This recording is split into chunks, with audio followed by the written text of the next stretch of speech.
السلام عليكم ورحمة الله وبركاته. الحمد لله رب العالمين والصلاة والسلام على سيد المرسلين وعلى آله وصحبه ومن استنى بسنته إلى يوم الدين أما بعد. الحمد لله. மரணத்திற்கு பின் மனித வாழ்க்கை அப்படிங்கிற தொடர் தலைப்புல நம்ம பல விஷயங்களை பார்த்துட்டு வரோம். இந்த அடிப்படையில் நேற்றைய நாள்ல ஒரு மனிதனுடைய ரூஹு பிரிஞ்சிட்டு அப்படின்னா ஒரு மனிதனுடைய ரூஹு பிரிஞ்சிட்டு அப்படின்னா 3 பேர் முன்னாடி இங்க பேர் எந்தி எந்தி எந்தி எந்தி போ எந்தி எந்தி ஒரு மனிதனுடைய ரூஹு அவன் உடம்பு விட்டு பிரிஞ்சிட்டு அப்படின்னா அந்த உடம்புக்கு நம்ம செய்ய வேண்டிய கடமைகள் என்ன? அந்த உடம்ப நம்ம குளிப்பாட்டணும், அந்த உடம்ப நம்ம கஃபன் செய்யணும் அப்படிங்கிறதெல்லாம் நம்ம பார்த்தோம். ஒவ்வொரு தடவை குளிக்கும் பொழுது நாம் இன்னைக்கு குளிக்கிறோம், நம்ம ஒரு நாள் குளிப்பாட்டப்படுவோம் சிந்தனை நமக்கு வரணும்.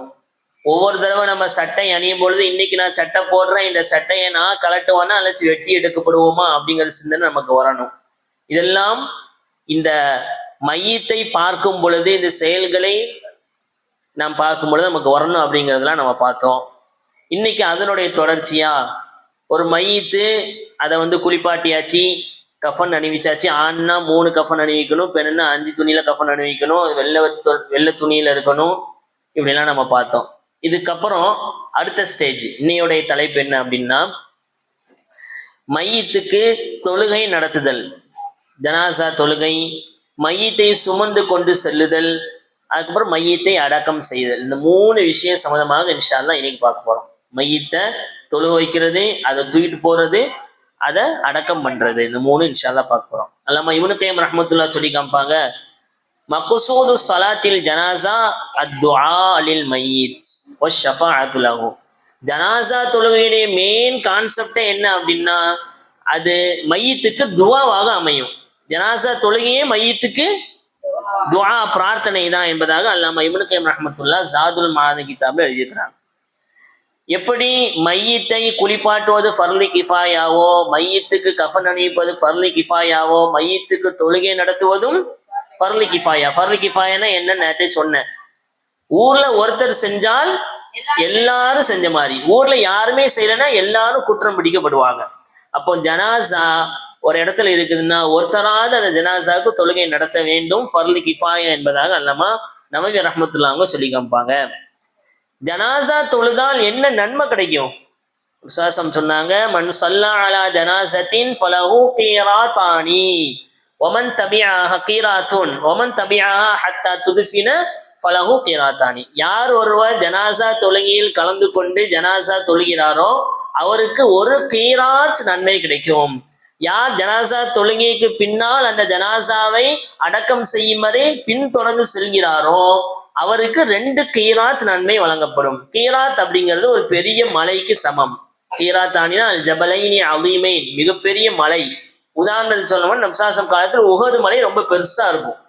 அப்போ 2 மலை அளவுக்கு அல்லாஹ் நன்மையை தாரான். யார் ஜனாசா தொழுகையில் கலந்து கொள்கிறாரோ அதை தொடர்ந்து அடக்கம் பண்ற வரைக்கும் வாராங்களோ அவங்களுக்கு இவ்வளவு பெரிய நன்மையை அல்லாஹ் தாலா அல்லாஹ்வுடைய தூதர் நமக்கு வாக்களிச்சுக்கிறாங்க.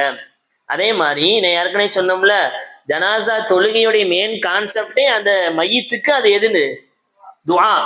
நம்சாசம் சொன்னாங்க, மாமின் முஸ்லிமின் யமூத்து யுஸல்லி அலைஹி உம்மத்தும் மினல் முஸ்லிமீன். ஒரு முஸ்லிம் இறந்துட்டாரு, ஒரு ஆள் இறந்துட்டாரு, அவருக்கு முஸ்லிம்கள் தொழு வைக்கிறாங்க. எத்தனை பேர்? எவ்வளவோன மியத்தன், 100 பேர் தொழு வைக்கிறாங்க. ஒரு ஆள் இறந்துட்டார்ப்பா, அந்த ஜனாசால எத்தனை பேர் கலந்துக்கிட்டாங்க? 100 பேர் கலந்து கொள்கிறார்கள்.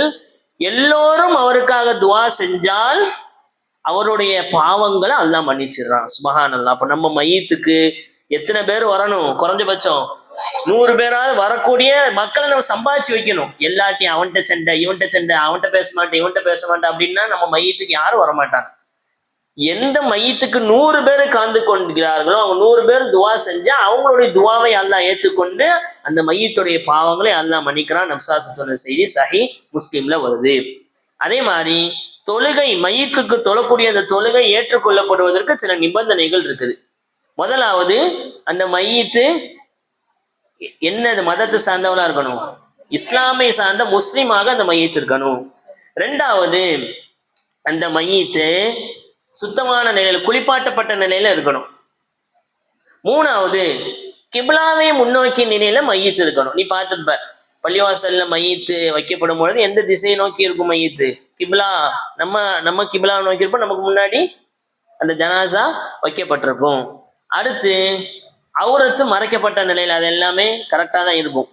அடுத்து தொழுகை சரியானோட நீயத்து வேணும். நம்ம ஜனாசா தொழுக போறோம் அப்படிங்கிற நீயத்து வைத்தவர்களாக தொழுதால் தான் அந்த தொழுகை ஏற்றுக்கொள்ளப்படும் இமாம்கள் எழுதுறாங்க. அடுத்து ஜனாசா அந்த இடத்துல இருக்கணும். இன்னொரு வகையான ஜனாசா தொழுகை இருக்கு, காயிப் ஜனாசான்னு பாங்க. ஜனாசா இங்கே இருக்காது, ஆனால் அந்த ஜனாசாக்கு தொழுகை நடத்துவாங்க. இது காயிப் ஜனாசாவுடைய சட்டம் அப்படின்னு சொல்லுவாங்க. தெரியுதாப்பா? இதெல்லாம் ஜனாசா தொழுகை ஏற்றுக்கொள்ளப்படுவதற்குண்டான நிபந்தனைகள். அடுத்து ஜனாசா தொழுகையில நம்ம பேண வேண்டிய ஃபர்லுகள் என்ன? இதெல்லாம் இருந்தா தான் ஜனாசா தொழுகை கூடும். முதலாவது நிலை நிற்றல். ஜனாசா தொழுகை உட்கார்ந்து தொழுவலாமா? நிலை நிற்றல், நிக்க சக்தி உள்ளவங்க நின்னா தொழுவணும். ரெண்டாவது, 4 தக்பீர்களை உடையது. ஜனாசா தொழுகை எத்தனை தக்பீர்? 4 தக்பீர்கள். மூணாவது, சூரத்துல் ஃபாத்திஹா ஓதுவது. நாலாவது, நபிசாசமாவுமே ஸலவாத் ஓதுவது. அஞ்சாவது, மையத்துக்காக வேண்டிய பிரத்யேகமான துவா ஓதுவது. ஆறாவது, சலாம் கொடுப்பது. இந்த 6 விஷயமும் மையத்துக்கு தொழுகை நடத்தும் பொழுது நம்ம பேண வேண்டிய முக்கியமான விஷயங்கள். அதுல விரிவா சொல்லணும்னா, முதலாவது தக்பீருக்கு பிறகு கையை நம்ம உயர்த்துறோம், அல்லாஹு அக்பர். இமாம் சொன்ன உடனே அவர் பின்னாடி நம்ம நின்று தக்பீர் சொல்லுவோம். அப்போ என்ன ஓதணும்? முதல் தக்பீர் பிறகு சூரத்துல் ஃபாத்திஹா ஓத வேண்டும். அடுத்து 2வது தக்பீருக்கு பிறகு இமாம் அல்லாஹு அக்பர் தக்பீர் சொல்லுவார். 2வது தக்பீருக்கு அப்புறம் என்ன ஓதணும்?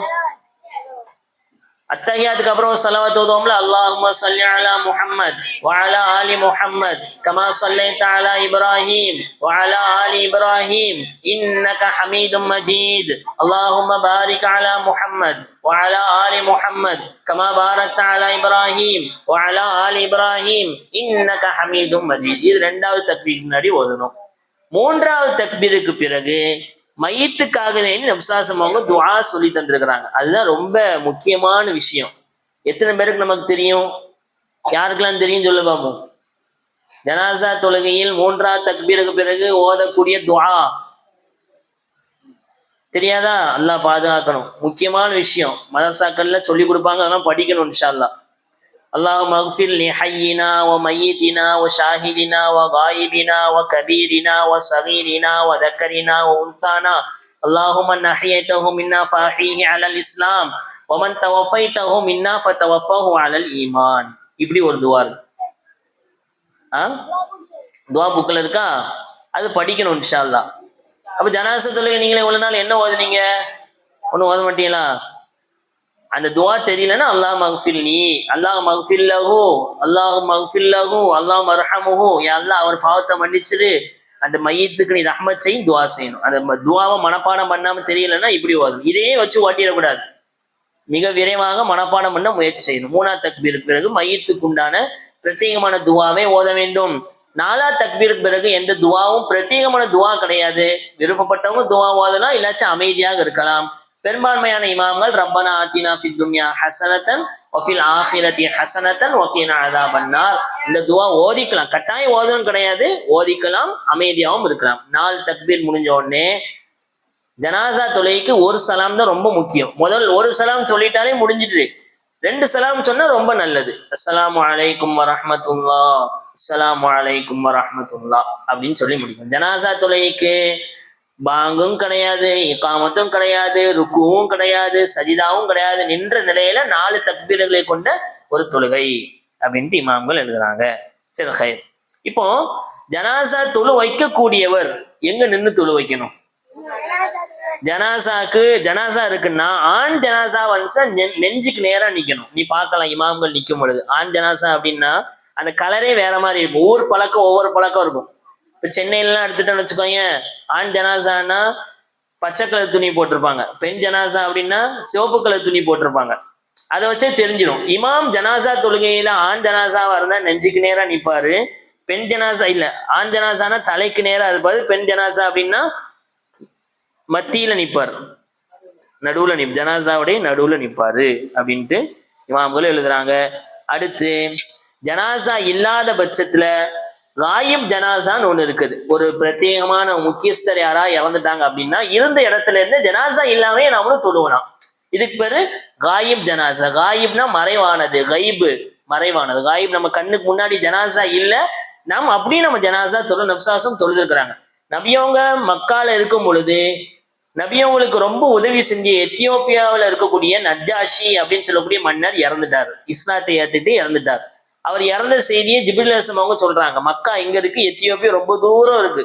நப்சாசம் அவங்க அங்க எத்தியோப்பியால ஜனாசா இருக்கு, நபி அவங்க இங்க மக்கால இருந்துட்டே அந்த ஜனாசாவுக்கு தொழுகை நடத்துனாங்க. பின்னாடி சஹாபாக்கள் தொழுதாங்க. இந்த ஜனாசாக்கு பேர் என்ன ஜனாசா தொழுகை?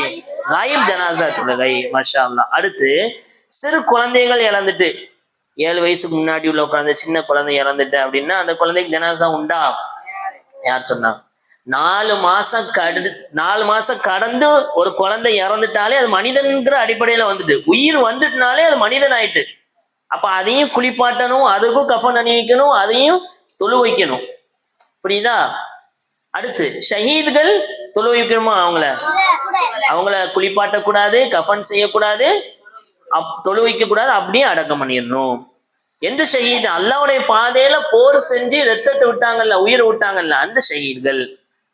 இப்போ ஒருத்தருக்கு ஜனாசா தொழுகை கிடைக்கல, முக்கியமான சட்டம் நல்லா கவனிப்பா. ஜனாசா தொழுகை கிடைக்கல, இவர் போறான்னு பாக்குறாரு, ஜனாசா தொழுகை முடிஞ்சிடுச்சு. இப்ப என்ன செய்யலாம்? இவர் தனியாக தொழுதுக்கலாம். எது வரைக்கும்? கபர்ல அடக்கம் பண்ண, கபர் கிட்ட வரைக்கும் என்ன செஞ்சுக்கலாம்? தொழுதுக்கலாம். இன்னொரு சட்டம் இருக்கு. 4 தக்பீர்ல இவர் வர்றதுக்குள்ள 2 தக்பீர் முடிஞ்சிடுச்சு. இவர் 3ஆவது தக்பீர்ல ஜாயின் பண்றாரு. இவருக்கு எத்தனாவது தக்பீர்? இவருக்கு முதல் தக்பீர். இவர் என்ன செய்யணும்னா 3ஆவது தக்பீர்ல இமாம ஜாயின் பண்ணவரு முதல் தக்பீர், இவருக்கு முதல் தக்பீர்ல இவரு வழக்கம் போல முதல் தக்பீருக்கு அப்புறம் என்ன ஓதணும்? ஃபாத்திஹா சூரா ஓதணும். இமாமுடைய 4ஆவது தக்பீர், இவருக்கு 2ஆவது தக்பீர், இவர் என்ன ஓதணும்? இப்ராஹிமியா சலாவாத் ஓதணும். இப்ப இமாம் சலாம் கொடுத்துருவாரு, இவர் சலாம் கொடுக்காம மீதமுள்ள 3ஆவது தக்பீருக்கு அப்புறம் துவா ஓதி 4ஆவது தக்பீருக்கு அமைதியா இருந்தா அல்ல துவா ஓதி சலாம் கொடுக்கணும் என்பதாக அல்லாமா இப்னு பாஸ் ரஹ்மத்துல்லாஹ் ஃபத்வா கொடுத்துருக்காங்க. இப்படியும் ஒரு சட்டம் இருக்குது. அடுத்து ஜனாசா தொழுகையில கலந்து கொள்ளக்கூடிய மக்களை அதிகமான சஃப்ல நிக்க வைக்கணும். எந்த அளவுக்கு சஃப் அதிகமா இருக்கோ அந்த அளவுக்கு ஜனாசாவுடைய பாவங்கள் அதிகம் மன்னிக்கப்படும். நபிசாசம் சொன்னாங்க, மாமின் முஸ்லிமின் யமூது ஃபயுஸல்லி அலைஹி ஸலாஸத ஸுஃபூஃபி மினல் முஸ்லிமீன் இல்லா அவுஜப. ஒரு முஸ்லிம்கள்ல ஒரு ஆள் இறந்துட்டாரு, அந்த இறந்த ஜனாசால 3 சஃபு நின்று தொழுதுச்சு அப்படின்னா அவருக்கு அல்லாஹ் சொர்க்கத்தை கடமையாக்கிட்டான், அவருடைய பாவத்தை அல்லாஹ் மன்னிச்சிருவான் நபிசாசம் சொன்னாங்க. அப்போ ஒரு 10 பேர் இருக்காங்க அப்படின்னா ஒருத்தர் இமாமு, ஜனாசா இருக்கு, ஒருத்தர் இமாமு, அந்த 9 பேரை எப்படி நிக்க வைக்கணும்? 3 சஃபா நிக்க வச்சு தொழுதோம் அப்படின்னா ரொம்ப நன்மைக்குரியதுன்னு நபிசாசம் சொன்னாங்க. அடுத்து சஃபுகள் எவ்வளவு கூட அவ்வளவு நன்மை. அடுத்து ருக்கு சஜிதா ஏன் இந்த தொழுகையில இல்ல? ஜனாசா தொழுகையில ஏன் இல்ல? எனக்கே யோசிச்சிருக்கியா? அதுக்கு இமாம்கள் விளக்கம் எழுதுறாங்க. அந்த இடத்துல ஜனாசாவுக்கு கிராத் ஓதுவதை காட்டிலும் ஜனாசாவுக்கு துவா தான் ரொம்ப முக்கியம். அதனால தான் அந்த ஜனாசா தொழுகையும் என்னதான் ஜனாசாவுக்கு துவா. அதனாலதான் கிராத் எதுவுமே இல்லாம துவாக்களாகவே அதுல இருக்குதுன்னு இமாம்கள் எழுதுறாங்க. சரி ஹைர். இப்ப ஜனாசா தொழு வச்சாச்சு. ஜனாசா தொழு வைக்கப்பட்ட உடனே அந்த ஜனாசாவை என்ன செய்யணும்? தூக்கிட்டு போகணும். இதுக்கு சட்டங்கள் இருக்குது. இப்னு கைம் ரஹ்மத்துல்லாஹ் சொல்லக்கூடிய செய்தி ஜாதுல் மஆதுல வருது, ஃபித்திபாஇல் ஜனாசா ஸஜரலின் நஃப்ஸி மினல் மஆசி. ஜனாசாவை தூக்கி கொண்டு செல்வது பாவங்களை விட்டு உள்ளத்தை பாதுகாக்கும். ஜனாசாவை தூக்கிட்டு போகும் பொழுது நம்மளும் இந்த பெட்டியில தானே வச்சு தூக்கிட்டு போவாங்க. முதல்ல ஜனாசா அந்த சந்தூக் பத்திரிக்கை பள்ளிவாசல் இருக்கும்ல, அது யாருடைய காலத்துல வந்துச்சு தெரியுமா? ஃபாத்திமா ரலியல்லாஹு அன்ஹா அவங்க தான் முதல்ல அவங்க காலத்துல சந்தூக்கே வந்துச்சு. அவர்கள் எந்த அளவுக்கு பேணுதலா இருப்பாங்க, வெளியே போனா கூட யாருன்னு தெரியாது, அவங்க இப்படி ஒரு பெண்மணி இருக்காங்களா இந்த வீட்டுல இருந்தே தெரியாது. அந்த அளவுக்கு வெளியவே போக மாட்டாங்க, வீட்டுக்குள்ளேயே இருப்பாங்க. அது மாதிரி வெளியே போனா கிளவி மாதிரி தெரியுமா, ரொம்ப லூஸான ட்ரெஸ் போட்டு தான் போவாங்க. அந்த அளவுக்கு உடல் பேணுதலா வெளியே காட்டவே மாட்டாங்க. அப்போ அவங்க வஃபாத்தாகும் பொழுது சொன்னாங்க, நான் உயிரோடு இருக்கும் பொழுது எந்த ஆணையும் என்னைய பார்க்கல, என் கணவனை தவிர, என்னுடைய மகரமான உறவை தவிர. நான் மவுத்தாயிட்டா என்னை தூக்கிட்டு போவாங்களே, அப்ப எல்லாரும் என்னைய பார்ப்பாங்களே, என் உடம்ப பார்ப்பாங்களே, எனக்கு ரொம்ப சங்கடமா இருக்குமே அப்படின்னோடனே அவங்களோட இந்த ஒரு தோணி ஐடியா சொன்னாங்க. அப்பந்தான் அவங்களுக்கு தான் ஃபர்ஸ்ட் ஜனாசா அந்த கூண்டு மாதிரி வச்சு கொண்டு போகப்பட்டுச்சு. இப்போ அது வந்து அமல்ல இருக்குது. சரி ஹைர். இப்போ ஜனாசாவை பின்பற்றி செல்வது ஒரு முஸ்லீமுக்கு கட்டாய கடமை. ஒரு முஸ்லீம் இன்னொரு முஸ்லீமுக்கு செய்ய வேண்டிய கடமைகள் 5. அதுல முதலாவது, அவர் சலாம் சொன்னா பதில் சொல்லணும். அவர் விருந்துக்கு கூப்பிட்டா அதை அட்டன் பண்ணி போகணும். வாய்ப்பு இருந்துச்சுன்னா இன்ஷா அல்லாஹ் கண்டிப்பா போகணும். அடுத்து அவர் தும்மி அல்ஹம்துலில்லாஹ் சொன்னா இர்ஹமுக்கல்லாஹ் சொல்லணும். அவர் நோய்வாய்ப்பட்டுட்டாருன்னா அவரை போய் சந்திக்க போகணும். அவர் இறந்துட்டாருன்னா அவர் ஜனாசா தொழுகையில கலந்துக்கிட்டு அவர் அந்த மையத்தை அடக்கம் பண்ற வரைக்கும் அவர் கூட இருக்கிறது ஒரு முஸ்லீம் இன்னொரு முஸ்லீம் செய்யக்கூடிய கடமைகள்ல ஒண்ணு நப்சாசமோக சொன்னாங்க. அதே மாதிரி ஜனாசா தொழுதா ஒரு கீராத்து, ஜனாசாவை பின்பற்றி அடக்கம் செய்யற வரைக்கும் வந்தா எத்தனை நன்மை? 2 கீராத், 2 பெரிய மலை அளவுக்கு அல்லாஹ் நன்மையை தருகிறான். அடுத்து ஜனாசாவை எப்படி தூக்கிட்டு போகணும்? ஷோல்டர்ல வச்சு 4 பேரா இருக்கலாம், எத்தனை பேர்னாலும் இருக்கலாம், தூக்கிட்டு போகணும். ரொம்ப கண்ணியமான முறையில தூக்கிட்டு போகணும். அது ரொம்ப ஆட்டி அசைச்சி தூக்கிட்டு போகக்கூடாது. அதே மாதிரி நடுத்தரமான ஸ்பீட்ல போகணும். ஸ்பீடா போகக்கூடாது, ரொம்ப ஸ்லோவும் போகக்கூடாது, நடுத்தரமான ஸ்பீட்ல போகணும் நபிசுல்லாஹு சொன்னாங்க. அடுத்து ஜனாசா போகும் பொழுது ஜனாசாக்கு முன்னாடி நடக்கணுமா, பின்னாடி நடக்கணுமா, வலது பக்கம் நடக்கணுமா, இடது பக்கம் நடக்கணுமா? பின்னாடி நடக்கிறது ஆக சிறந்தது. முன்னாடியும் நடக்கலாம், பின்னாடியும் நடக்கலாம், சைடு நடக்கலாம், இந்த சைடுல நடக்கலாம். ஆனால் பின்னாடி நடப்பது ஆக சிறந்தது அப்படிங்கிற செய்தி அபூதாவுதுல பதிவு செய்யப்பட்டிருக்கு. அடுத்து ஜனாசாவை தூக்கிட்டு போகும்பொழுது என்னென்ன ஒழுக்கங்களை பேணணும் அப்படின்னா, அமைதி காக்கணும். சக்கீனத்தி வல்வகார், கண்ணியத்தோட அமைதியான முறையில ஜனாசாவை தூக்கிட்டு போகணும். சப்தங்கள் உயர்த்தப்படக்கூடாது, அமைதியா போகணும். அதே மாதிரி மௌத்தை பற்றி சிந்தனையிலேயே போக வேண்டும். இஷ்டிகாலபி துஆஇ வல் இஸ்திக்ஃபார், துஆ செய்வது, அவங்களுக்கு இஸ்திக்ஃபார் செய்வது, அதுல நாம் ஈடுபட்டு இருக்க வேண்டும். ஹசன் பஸ்ரி ரஹ்மத்துல்லாஹ் அவங்க சொல்லுவாங்க, பெரிய இமாம் இவங்க, குன்னா இதா ஷஹீத்னா ஜனாசத்தன், எங்க காலத்துல ஒரு ஜனாசா உழுந்துட்டு அப்படின்னா, கண்ண அலா ரூசின தயிர், எங்க தலையில பறவை உட்கார்ந்து இருக்கிறது போல நாங்க அமைதி அப்படி ஆடாம அசையாம இருப்போம். இன்னைக்கு பாரு ஜனாசா தூக்கிட்டு போகும் பொழுது எவ்வளவு சத்தம். ஒரு வீடியோலாம் வாட்ஸ்அப்ல வந்துச்சு, அந்த ஜனாசாவை பைக்ல வச்சு அப்படி தூக்கிட்டு போறானோ, உட்கார வச்சு, நீங்களாம் பார்த்துருப்ப, ரொம்ப வயர்லா போச்சு. அதெல்லாம் ஜனாசாவுக்கு கொடுக்கக்கூடிய மரியாதையே கிடையாது. எல்லாம் பாதுகாக்கணும். அமைதியான முறையில சப்தம் உயர்த்தாம கண்ணியமான முறையில மவுத்து சிந்திச்ச நிலையில அந்த ஜனாசாக்கு துவா செஞ்ச நிலையில நம்மளுடைய பாவத்தை இசைப்பா செஞ்ச நிலையில ஜனாசாவை தூக்கிட்டு போகணும்னு எழுதுறாங்க. ஜனாசா போகும் பொழுது நம்ம வாகனத்துல போகலாம். இப்ப நிறைய நம்ம ஊர்ல பள்ளிவாசல்கள் பக்கத்திலேயே ஜனாசா, எதுக்கு கபர்ஸ்தான் பள்ளிவாசல் பக்கத்திலே இருக்கு. பள்ளிக்குள்ள வரும் பொழுது ஜனாசா கபர்ஸ்தானை பார்த்து அந்த மவுத்து சிந்தனை வரும்னு அப்படி பெரியார்கள் நினைச்சு வச்சிருக்கிறாங்க. சில பள்ளிவாசல்கள்லாம் கபருஸ்தான் ஒரு சைட்ல இருக்கும், பள்ளிவாசல் ஒரு சைட்ல இருக்கும். அப்போ என்ன செய்வாங்க, வயசானவங்க, நடக்க முடியாதவங்க வாகனத்துல வருவாங்க. அப்படி வரலாமா? ஜனாசா போகும்போது வாகனத்துல நம்ம வரலாமா அப்படின்னா இமாமுகள் எழுதுறாங்க, வரலாம், பிரச்சனை இல்லை. இப்போ அதே மாதிரி ஜனாசாவை தூக்கிட்டு போகக்கூடியவங்க 4 பேர் தான் தூக்கி போகணும்னு அவசியம் கிடையாது, மாத்தி விடலாம். எத்தனை பேர் அவங்க தூக்கிட்டு போறாங்களோ அவ்வளோ நன்மை, அவ்வளோ பேருக்கும் நன்மை கிடைக்கும். ஒருத்தர் லைட்டா பிடிச்சாலும் அவனுக்கும் ஜனாசாவை தூக்குன நன்மை கிடைக்கும் இமாம்கள் எழுதுறாங்க. இப்போ அடுத்து இப்போ ஜனாசாவை தொழு வச்சாச்சு, தூக்கிட்டு போயாச்சு. இப்போ என்ன செய்யணும்? அடுத்து அடக்கம் பண்ணணும். ஜனாசாவை எப்படி அடக்கம் பண்ணணும்? முதல்ல உலகத்துல ஜனாசாவை எப்படி அடக்கம் பண்ணாங்க தெரியுமா? ஆதம் அலைஹிஸ்ஸலாம் அவருக்கு குழந்தை ட்வின்ஸா பிறக்கும். ஒரு ஆண் குழந்தை, ஒரு பெண் குழந்தை, ஒரு ஆண் குழந்தை, ஒரு பெண் குழந்தை, எப்படி பிறக்கும்? அப்போ முதலாவது வயிற்று பிறந்த ஆண் குழந்தைக்கும் 2வதுல பிறந்த பெண் குழந்தைக்கும் திருமணம் முடிக்கணும். அப்படிதான் அப்போ உள்ள ஷரியத் சட்டத்துல இருக்குது. அல்லாஹ் அப்படி ஆக்கி வச்சிருந்தான். இப்போ அண்ணனுக்கு கூட பிறந்திருக்குள்ள ஒரு பெண்மணி, அது கொஞ்சம் அழகு கம்மி. தம்பி கூட பிறந்த பெண்மணி அழகு கூட. இப்ப என்ன ஆயிட்டு, அண்ணன் தம்பிக்குள்ள சண்டையாச்சு, ஷைத்தான் அதை தூண்டி விட்டான். கடைசி அண்ணன் வந்து தம்பிய கொன்னுட்டார். அப்போ என்ன ஆச்சு, எப்படி அடக்கம் பண்ணும் தெரியல. உலகத்துல நடந்த முதல் கொலை, முதல் மரணம் எப்படி அடக்கம் பண்ணும் தெரியல. அல்லாஹ் வானத்திலிருந்து ஃபபஅஸல்லாஹு குராபன் யபஹது ஃபில் அர்லி லியுரியஹு கைஃப யுவாரி சௌஅத அஹி. எப்படி தன்னுடைய மரணம் அடைந்த சகோதரனை அடக்கம் பண்ணணும் அப்படிங்கிறதை காண்பிப்பதற்காக அல்லாஹ் வானது 2 காக்காவை இறக்குறான். ஒரு காக்கா அப்படி சண்டை போட்டே வருது, ஒரு காக்கா இன்னொரு காக்கா கொன்னுட்டு அந்த காக்கா அப்படியே தன்னுடைய அழகால பூமியை தோண்டி புதைச்சி அதை பார்த்தோன்னே யா ஒயிலத்தா அஜஸ் அன்னகூன மிஸ்ல ஹாதல் குராப், எனக்கு ஏற்பட்ட கை சேதமே இந்த காக்காவுக்கு தெரிஞ்ச கூட எனக்கு தெரியலையே, நல்ல ஐடியாவா இருக்குன்ட்டு அவரும் என்ன செஞ்சிட்டாரு, தன்னுடைய இறந்த சகோதரரை அடக்கம் பண்ணார். முதல்ல இப்படிதான் கபரு தோண்டப்பட்டுச்சு. சரி ஹைர். அப்போ கபரு அல்லாஹ் குர்ஆன் சும்மா அமாத்தாஹு ஃபஅக்பரா, அவன் தான் உங்களை மரணிக்க செய்கிறான், அவன் தான் உங்களை கபரில் அடக்க வைக்கிறான்ட்டு அல்லாஹ் குர்ஆன் சொல்றான். பிஷ்ருல் மன்சூர் ரஹ்மத்துல்லாஹ்னு ஒரு இமாம், அவங்க சொல்லுவாங்க, இதா ஹதரத்தில் மகாபிர், கபருக்கு போயிட்டாங்க அப்படின்னா, சும்மா போறாங்க அப்படின்னா, உன்னுடைய உள்ளத்தில் நீ அந்த ஜனாசான்னு நினைச்சுக்கோ. நம்ம எப்படி நினைக்கணுமா, ஜனாசா போகும் பொழுது நம்ம தான் அந்த ஜனாசா அப்படின்னு நம்ம நினைச்சுக்கணும் அப்படின்னு சொல்றாங்க. யஹ்யா இப்னு அபீ கத்தீர் ரஹ்மத்துல்லாஹி ஒரு இமாம், இதா ஹதர ஜனாசத்தன் லம் யதஅஷ்ஷ தில்கல் லைலா, ஒரு ஜனாசா அடக்கம் பண்ணிட்டு வந்துட்டாங்கன்னா அந்த நைட்டு தூங்கவே மாட்டாங்களாம். வலம் யக்துர் அஹதுன் மின் அஹ்லிஹி யுகல்லிமஹு மின் ஷித்தத்தி ஹௌஃபதி, அவங்க குடும்பத்தாட்டி யார்ட்டையும் பேச மாட்டாங்க. அந்த ஜனாசாவை அடக்கம் பண்ணிட்டாங்கன்னா அதே சிந்தனையில நமக்கு மரணம் வந்துருமே அப்படி இருந்து அந்த நைட்டு யார்ட்டையும் பேச மாட்டாங்க, சாப்பிட மாட்டாங்க, எதுவுமே செய்ய மாட்டாங்க.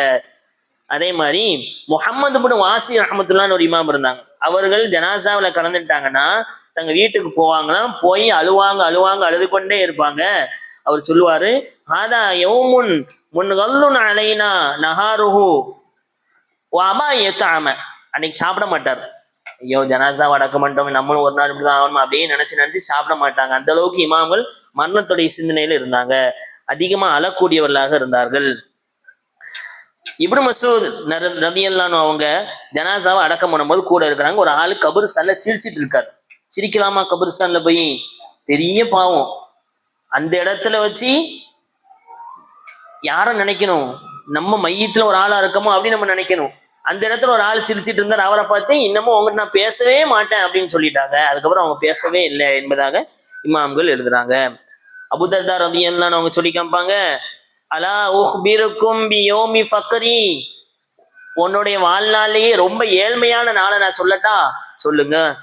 யௌம அன்சில் கபரி, உன் கபர்ல நீ அடக்கம் பண்ணப்படுவல்ல, அதுதான் உன்னுடைய வாழ்நாளே ரொம்ப ஏழ்மையான நாள் என்பதாக அபூதர்தா ரலியல்லாஹு சொல்லி காமிப்பாங்க. அப்போ ஜனாசாவை அடக்கம் பண்ணுவது ஃபர்லு கிஃபாயா. எப்படி ஜனாசா குளிப்பாட்டுறது, கஃபன் செய்வது, தூக்கிட்டு போறது ஃபர்லு கிஃபாயாவும், ஜனாசாவை அடக்கம் பண்ணுவது என்னது ஃபர்லு கிஃபாயா என்பதாக இமாம்கள் எழுதுறாங்க. ரொம்ப வேகமா அடக்கம் பண்ணணும், அதை இது பண்ணக்கூடாது, காலம் தாழ்த்தக்கூடாது. அவர் வர வேண்டியிருக்கு, இவர் வர வேண்டியிருக்கு, ரொம்ப ஜனாசாவா வேதனைப்படுத்தக்கூடாது. எந்த அளவுக்கு சீக்கிரமா அடக்கம் பண்ண முடியுமோ அந்த அளவுக்கு அடக்கம் பண்ண வேண்டும். அந்த கபரு 2 வகையான கபர் இஸ்லாத்தில் இருக்குது. முதலாவது வகையான கபர் என்னன்னா, நம்ம ஊர்ல தோன்றோம்ல சாதா குழி, வெட்டுக்குழி, இந்த சாதா குழி தோண்டி மேல கட்டையை வச்சு பாயை போட்டு மண்ணள்ளி போட்டுருவாங்க. இது ஒரு வகையான குழி. 2வது ஒரு குழி இருக்கு, அவர் லஹது. லஹதுனா பிள்ளை குழின்னு சொல்லுவாங்க. நப்சாசம் அவங்களுக்கு பிள்ளை குழி தான் தோண்டப்பட்டுச்சு. நபி அவங்க இறந்த உடனே எப்படி செய்யணும் என்ன பண்ணணும்னு தெரியல. அபூபக்கர் ரலியல்லாஹு அன்ஹு அவங்க சொல்றாங்க, நபி அங்க சொல்லியிருக்கிறாங்க, எந்த இடத்துல நபிமார்கள் இறக்கப்படுறாங்களோ அதே இடத்துல அடக்க பண்ணணும் அப்படின்னு நப்சாசம் சொல்லியிருக்காங்க. நப்சாசம் எங்க இறந்தாங்க? மதீனால. யார் வீட்டுல? ஆஷா ரலியல்லாஹு வீட்டுல இறந்தாங்க. அதே இடத்துல நபியோட ஜனாசாவை தூக்கி வச்சு அந்த இடத்துல குழியை தோண்டி அப்படி புதைச்சிட்டாங்க. இப்ப எந்த குழியை தோண்டலாம் அப்படிங்கிற சந்தேகம் வரும் பொழுது 2 குழி தோண்டக்கூடிய ஆள் அனுப்பி விடுறாங்க. யார் ஃபர்ஸ்ட் வந்தா? பிள்ளை குழி தோண்டு வரல, அவர் தான் ஃபர்ஸ்ட் வந்தார். நப்சாசம் அவங்களுக்கு பிள்ளை குழின்னா ஒண்ணும் இல்லை, அந்த ஜனாசால சைடு தோண்டி ஜனாசாவை அங்க உள்ள வச்சு இங்க என்ன செஞ்சிருவாங்க, கல்லை வச்சு விட்டுருவாங்க, அப்புறம் மண்ணள்ளி போட்டுருவாங்க. இது பிள்ளை குழி அப்படின்னு சொல்லப்படும். பிள்ளை குழி தோண்டுவது ஆக சிறந்தது. கபூர்ல அடக்கம் பண்ணும் பொழுது, மையத்தை வைக்கும் பொழுது என்ன சொல்லணும் தெரியுமா? பிஸ்மில்லா வாலா மில்லதி ரசூலில்லா அப்படின்னு துவா ஓதி ஜனாசாவை அடக்கம் பண்ணணும். பிஸ்மில்லா வாலா மில்லதி ரசூல், அல்லாஹ்வுடைய பெயரால் நபி ஸல்லல்லாஹு அலைஹி வஸல்லம் வழிமுறையால் நான் அப்படி அடக்கம் பண்றேன்னு துவா ஓதி அடக்கம் பண்ணி முடிக்க போறேன். அடுத்து அந்த ஜனாசாவை கிப்லாவின் பக்கம் முன்னோக்கியதாக தலையை வைக்கணும். ஜனாசா இருக்கலாப்பா, ஜனாசால தலை எப்படி இருக்கணும்? கிப்லா பக்கம். கிப்லா ரொம்ப முக்கியத்துவம் படுத்தப்பட்டிருக்குது எல்லா நேரங்களையும். மௌத்தாகும் பொழுது எப்படி வைக்கணும்? கிபிலா நோக்கி வைக்கணும். இறந்த பிறகும் கிபிலா நோக்கி தலையை வைக்கணும். கடாவை அறுக்கும் பொழுது எதை நோக்கி இது பண்ணுவோம்? கிபிலாவை நோக்கி, கிபிலாவை நோக்கி வைக்கணும். அடுத்து நம்ம மண்ணள்ளி போடுவோம்ல, மண்ணள்ளி போடும் பொழுது குரான் ஆயத்தை ஓதி போடணும். மின்ஹா ஹல 3 பிடி மண்ணள்ளி போடணும் எல்லாரும். மின்ஹா ஹலக்னாக்கும் வஃபீஹா நுஈதுக்கும் வமின்ஹா நுக்ரிஜுக்கும் தாரத்தன் உக்ரா. இதிலிருந்தே உங்களை மண்ணிலிருந்தே நாம் படைத்தோம், மண்ணிலே நீங்க அடக்கம் பண்ணப்பட்டிருக்கீங்க, மண்ணில இருந்து மறுபடியும் உங்களை உயிர்படுத்தி எழுப்புவோம். சூரத் தாஹால வரக்கூடிய இந்த வசனத்தை ஓதி 3 தடவை மண்ணு போடணும்ட்டு இமாம்கள் எழுதுறாங்க. அடுத்து முக்கியமான விஷயம் இதான். அடக்கம் பண்ணுவோமா, மாஷா அல்லாஹ் வீட்டுல அங்க கரியானம் பண்ணியிருப்பாங்க. யார் வீட்டுல சாப்பாடு செய்யணும்? ஆக்சுவலா நிறைய பேர் வீட்டுல என்ன செய்யறாங்கன்னா, இறந்தவங்க வீட்டுல சோறு பொங்கி கொடுக்கணும்னு நினைக்கிறாங்க. ஆக்சுவலா என்னன்னா, பக்கத்து வீட்டுல சோறு பொங்கி அவங்களுக்கு கொடுக்கணும், விட்டா போதுன்னு ஓடுவாங்க. அப்படி இருக்கக்கூடாது. நப்சாசம் சொன்னாங்க, இஸ்தக்ஃபிரூ லி அஹீக்கும், உங்களுடைய சகோதரர் அடக்கம் பண்ணியாச்சாங்க, அவருக்காக அங்க நின்று துவா செய்யுங்க, இஸ்திக்ஃபார். இது வரைக்கும் ஒரு ஒட்டகத்தை அறுத்து பலி கொடுக்குற வரைக்கும் அந்த கபர்ஸ்தான்ல நின்று அவருக்காக வேண்டி துவா செய்யணும். ரொம்ப நேரம் நின்று அவருக்கு துவா செய்யணும். வஸலுல்லாஹ தஸ்பீத். இப்ப அவருக்கு கேள்வி கேட்கப்பட போகுது, முன்கர் நக்கீர் வர போறாங்க, அவருக்கு அல்லாஹ் அவர் கேள்வி கணக்கை ஈஸியா சொல்றதுக்கு உதவி செய்யும் அப்படின்னு நம்ம சொல்லணும், துவா செய்யணும்னு நப்சாசம் அவங்க சொன்னாங்க. கபறுகளை உயர்த்தக்கூடாது. கபர்ல அடக்கம் பண்ணியாச்சா, இப்போ கபரை எது வரைக்கும் உயர்த்தக்கூடாதுன்னா, ஒரு ஷிபர், ஒரு முழம் என்ன செய்யலாம், உயர்த்தலாம் கபரை.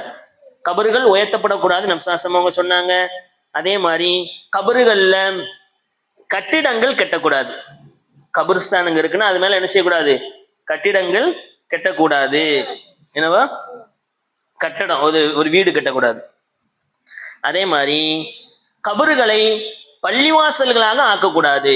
நப்சாசம் சொன்னாங்க, லஅனல்லாஹ், நபியுடைய கடைசி மூச்சில் எப்படி சொன்னாங்க, லஅனல்லாஹுல் யஹூத வன் நஸாரா, யூத நஸ்ரானி அல்லாஹ் சபிக்கட்டும்.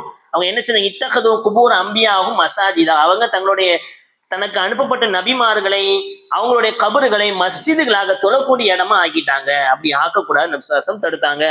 அடுத்து, ஒரு கபர்ல ஒருத்தருக்கு மேற்பட்டவங்களை அடக்கம் பண்ணலாமா? ரொம்ப இக்கட்டான சூழ்நிலை அடக்கம் பண்ணலாம். நப்சாசம் காலத்துல உஹது போர்க்களத்துல ஒரு கபர்ல நிறைய பேர் அடக்கம் பண்ணாங்க. அதுல யார் அதிகமா குர்ஆன் மனப்பாடம் பண்ணியிருந்தாங்களோ அவங்க ஃபர்ஸ்ட் நப்சாசம் அவங்க அடக்கம் பண்ணாங்க அப்படிங்கிற செய்திலாம் இருக்குது.